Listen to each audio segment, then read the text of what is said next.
Монструозното убиство, каде еден малолетник крвнички уби друг малолетник, ја покажа целата трулост на нашиот институционален систем. Македонското општество не е подготвено успешно да се справува со предизвиците со кои се соочуваат современите деца. Свесното или несвесното замижување на возрастните, уште пред првите знаци дека одредено дете има проблем, е кардинална грешка, која најчесто завршува со трагедии кои нормалниот ум не може ни да ги замисли, ни да ги прифати, сметаат психолозите. Имал ножеви, бил пријавуван, имало напади и претходно кај што тој учествувал во тепачки со ножеви, дали без ножеви, како и да е. Тука е проблемот што институциите потврлаат многу едноставно што овие вакви, да речам, закани за живот, некои знаци дека може да дојде до нешто поекстремно, ги игнорираме и не ги сваќаме сериозно. Ова покажува екстремно насилство, зашто детето било избодено 10 пати. Значи, да бидите во таква состојба на свеста, каде што ви е заматена и каде што не е само еднаш или два пати, па се исплашуваш и го тргаш ножот и заминуваш, туку тоа е огромен бес кој што го историл 10 пати врз невината жртва.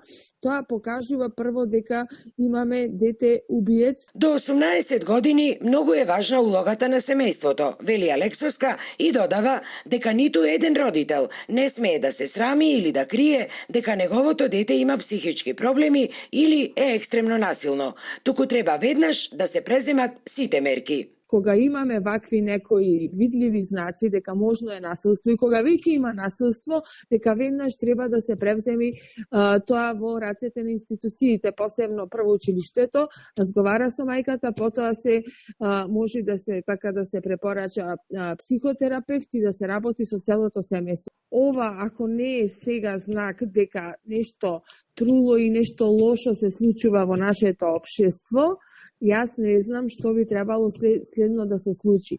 Детето имало и список, имало и закани, значи за понатаму да ги исполни неговите некакви цели кои што се монструозни. За нефункционалноста на институциите во потресно сведоштво за Алфа обвини и мајката на убиениот 14 годишен Александар, која рече дека 16 годишното дете убиец, наместо да се лекува, тоа било пуштено слободно да се шета, наоружано со ножеви и да убива по напишан список. Само правда барам. Оти тоа ако го пуштат на виделина, тој и други деца ќе од тебе. Оти си имал список, тој си планирал. Список си имал со 10 деца да од тебе. Осомничениот 16 годишник веднаш по крвавиот настан го призна убиството и е во 30-дневен притвор, а мотивите за крвавиот масакар се уште не се познати.